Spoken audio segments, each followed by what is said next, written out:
Today's video is a book review of Getting the Most Out of RootsMagic 9, coming right up.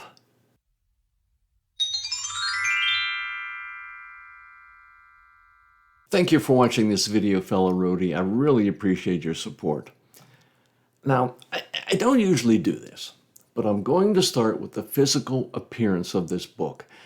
I'm only doing this because there have been some reviews on Amazon saying that the print is so light and small that it makes it unreadable. Now, I have not experienced that myself. I'm a 60-something man that needs readers from a department store to read pretty much anything, including a computer screen. But I have no problem reading this book. It's true that I need to have sufficient light to read it, just like any book. Nothing crazy bright by any means. So I just wanted to get that out of the way, just in case you happen to see those reviews. So let's get to the book content itself. Now, on one of its first pages, Bruce Busby, the author of this book and the programmer of RootsMagic, states that this book is not intended to be a software manual. Okay, I guess I get that. But for many years now, I've been mourning the fact that computer programs no longer come with a printed user's manual. Now, if you're too young to remember those, well, I'll just say they were very useful. So, is this book a software manual, in spite of what Bruce himself says? Well, yes and no. Now, if you take a look at the table of contents, it sure reads like a software manual. Now, I'll just read a small portion of the table of contents. By the way, the book is 364 pages long, so it is substantial. Now, let me read some of this table of contents. Hey, readers, right? So, obviously, I'm not going to read everything that's here, but of course, that is an introduction, getting started, like how to create a database, how to add yourself and other people, the main screen, the home page, using databases, how to create one, how to open an existing one, backing up the database, the file and database tools, the people page, all the different views, pedigree view, family view, descendants view.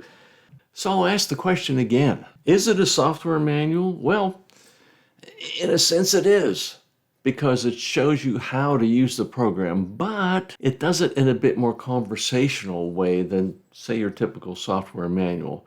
Plus, Bruce sprinkles in some tips, which is specifically where this book, as promised, helps you get the most out of the program. Plus, another aim of his that he states early on in the book is to help you find how to use features of this program that you may have never used before. And I can personally identify with that because I've been using this program for, I guess it's probably over 20 years now. But I believe I only use some very basic features of the program. So I am finding the book very helpful.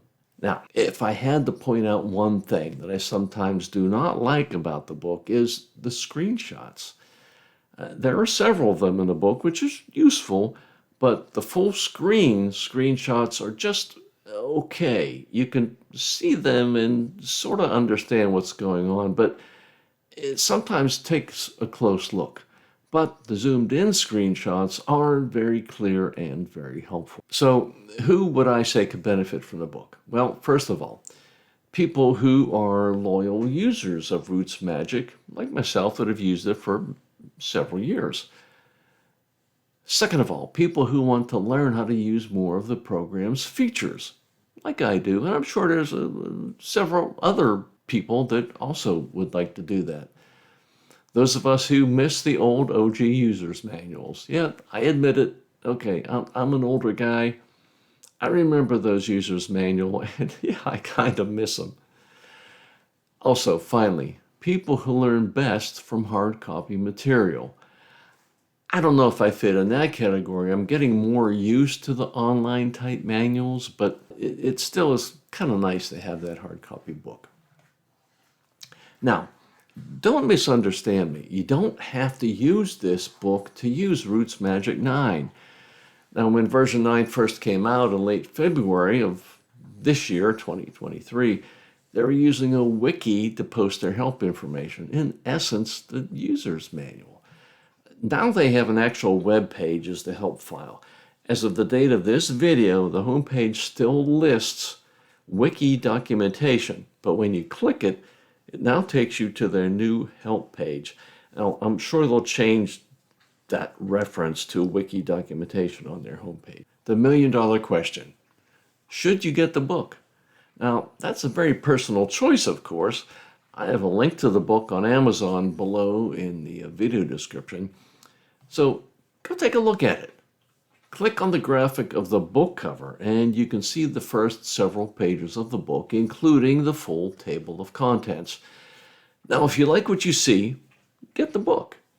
If you do get it, let me know what you think of it in the comments section below. Good or bad, I'd love to hear your views on it. So that's it for now. I'll see you next time on the road to your family history.